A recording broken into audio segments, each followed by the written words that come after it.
Good morning Pilipinas, live mula sa Pag-asa Weather and Forecasting Center. Ito na po ang latest sa ligid ng ating panahon.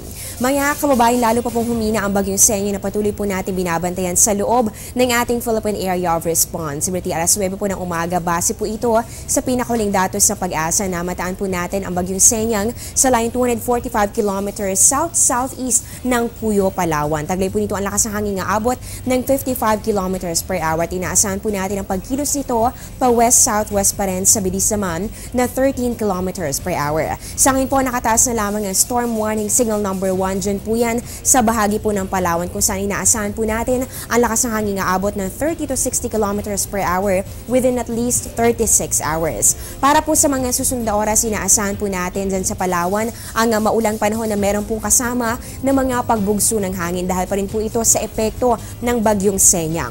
Samantala dito po sa buong Visayas, ganoon din po dito sa Bicol Region, probinsya po ng Quezon, ganoon din po dito sa may Mindoro, Marinduque at ganoon din sa probinsya po ng Romblon. Asahan po ninyo ang maulap na kalangitan na magdadala naman ng may hina hanggang sa katamtamang pag-ulan at pagkidlat, pagkulog.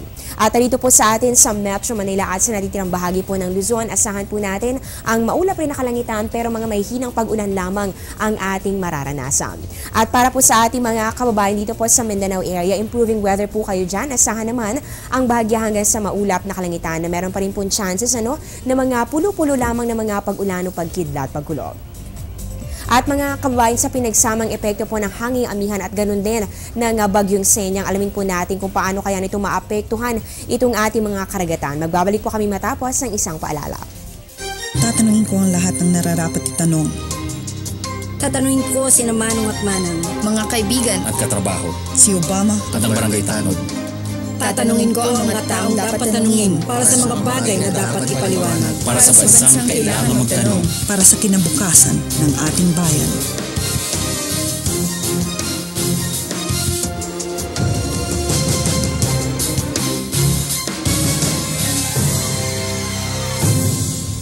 Sa huling araw ng taong 2014, makakaranas po ng maalon hanggang sa napakaalong karagatan ng ilang mga baybayin dito sa ating bansa.